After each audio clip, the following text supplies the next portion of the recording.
Hello students, welcome back. स्वागत है आपका फिर से हमारे चैनल में। हम बीएससी फर्स्ट सेम की केमिस्ट्री पढ़ रहे हैं, जिसका आज ये लेक्चर नंबर 13 है। ठीक है, ये लेक्चर कक्षा 11 वाले स्टूडेंट के लिए भी है। अगर आपकी जानकारी में कोई 11वीं के बच्चे हों या 12वीं के बच्चे हों, उनके पास भी आप इसे शेयर कर सकते हैं। ठीक है, आज का जो हमारा टॉपिक है वो होगा प्रकाशिक समावयवता। हम समावयवता पढ़ रहे हैं, जिसमें हमने संरचनात्मक समावयवता खत्म कर ली थी और फिर हमने त्रिविम समावयवता शुरू करी थी। त्रिविम समावयवता दो प्रकार की थी, एक ज्यामितीय समावयवता और एक प्रकाशिक समावयवता। ज्यामितीय समावयवता भी हम पढ़ चुके हैं, आज हम पढ़ेंगे प्रकाशिक समावयवता। सर कैसे? भाई हमने कुछ ऐसे यौगिक देखे, सुनने का प्रयास करियो।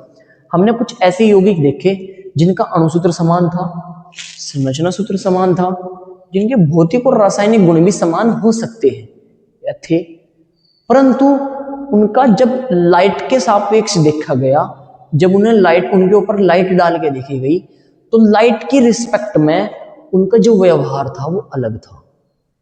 क्या था? अलग था। मतलब वो लाइट की दिशा को अलग अलग तरीके से बदल रहे थे, कुछ लाइट की दिशा को नहीं बदल रहे थे। ठीक है, तो ऐसे में उन्होंने क्या देखा कि भैया इन यौगिकों को हम प्रकाशिक समावयवी कह सकते हैं। फिर से बोलता हूं, दो या दो से अधिक ऐसे यौगिक जिनकी अणुसूत्र समान, संरचना सूत्र समान, जिनके भौतिक या रासायनिक गुण भी समान हो सकते हैं, परंतु प्रकाश के प्रति उनका व्यवहार अलग अलग होता है। प्रकाश के प्रति उनका व्यवहार अलग अलग होता है। ऐसे यौगिकों को हम बोलते हैं प्रकाशिक समावयवी यौगिक, और इस समावयवता को हम बोलते हैं प्रकाशिक समावयवता। ठीक है सर, कैसे पता चला? देखो, हमने कोई लाइट ली, लाइट का कोई सोर्स लिया, जैसे मान लो टॉर्च वॉर्च कुछ भी ले ली। अब वो लाइट को चारों दिशा में फैला रहा है, जैसे बल्ब होता है ना घर का, चारों दिशा में लाइट को फैला रहा। तो हमें चारों दिशा में ना फैला के हमें एक सीधी रेखा में, एक समतल रेखा में लाइट प्रकाश चाहिए। तो उसके लिए हमें क्या करना पड़ेगा? निकोल प्रिज्म करके एक चीज होती है, उसमें से गुजारेंगे। जैसे ही इस प्रकाश को निकोल प्रिज्म से गुजारा जाएगा, तो ये प्रकाश को एक दिशा में कर देगा, एक सीधी रेखा में, एक समतल रेखा में। और इस प्रकार के प्रकाश को हम बोलते हैं समतल ध्रुवित प्रकाश। समतल ध्रुवित प्रकाश, जो लाइट एकदम सीधी रेखा में होता है, प्लेन पोलराइज्ड लाइट। ठीक है, अब इस लाइट को हम किस में डाल लेंगे? एक कार्बनिक विलयन में, एक कार्बनिक विलयन में। ठीक है, कौन सा विलयन है सर ये? जिस विलयन के बारे में हमें ये पता करना है कि वो प्रकाशिक समावयवता प्रदर्शित करता है या नहीं, वो प्रकाशिक सक्रिय है या नहीं।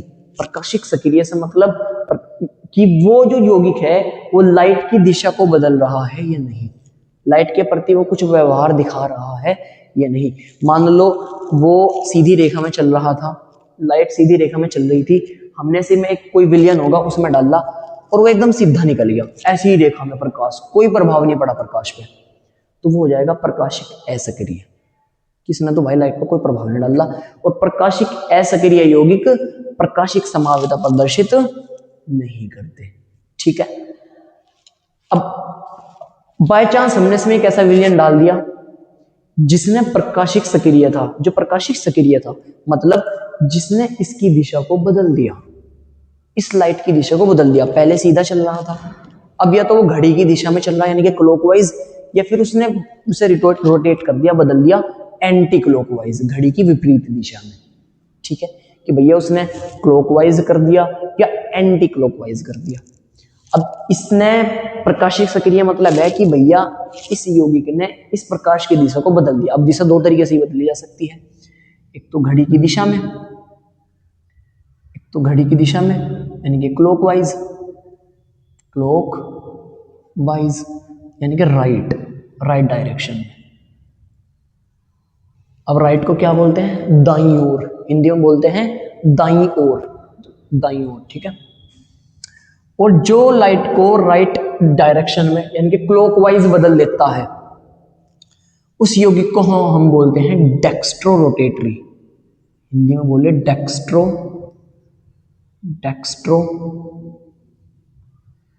रोटेटरी।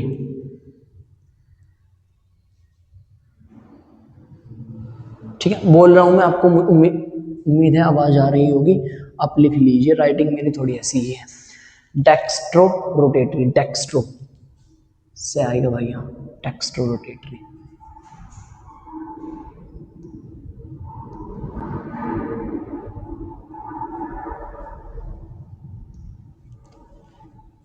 ठीक है।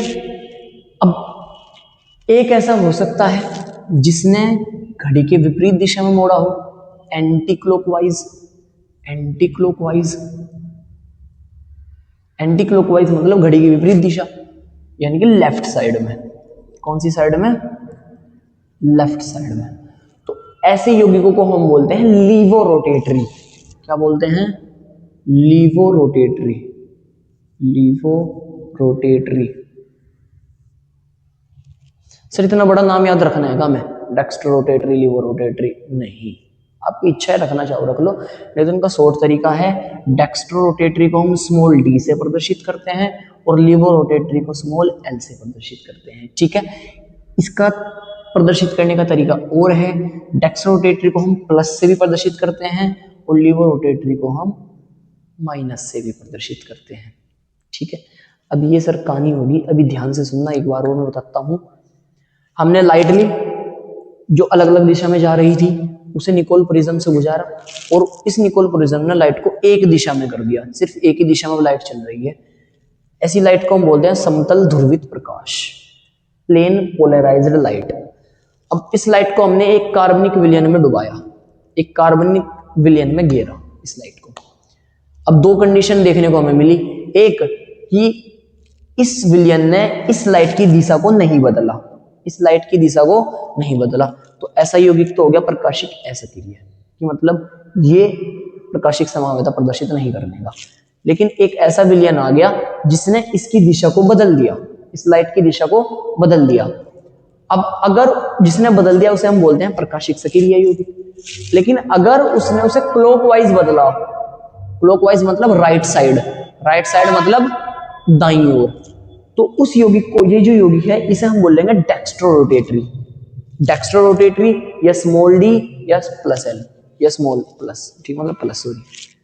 और अगर इसने एंटी क्लॉकवाइज बदल दिया, यानी कि घड़ी की विपरीत दिशा में, मतलब लेफ्ट साइड, लेफ्ट मतलब बाईं ओर, बाएं हाथ का खेल, बाईं ओर। ठीक है, ऐसे यौगिक को हम बोलते हैं लीवो रोटेटरी, या स्मॉल एल या फिर माइनस। ठीक है, अब जो प्रकाशिक समावयवता प्रदर्शित करने वाले यौगिक होते हैं जितने भी, वो एक दूसरे की मिरर इमेज होते हैं। व्हाट सर मिरर इमेज मतलब? मिरर इमेज से मतलब कि भैया शीशे में आप खुद की परछाई देख रहे हो ना, तो जो आप खुद को शीशे में देख रहे हो वो आपका प्रकाशिक समावयवी है, एक तरीके से ऐसे समझ लीजिए। ठीक है, कैसे? देखो ऐसे, जैसे ए है, मान लो ए कोई प्रकाशिक सक्रिय यौगिक है, प्रकाशिक सक्रिय यौगिक है, और अगर प्रकाशिक सक्रिय है तो मतलब वो प्रकाशिक समावयवता प्रदर्शित करेगा।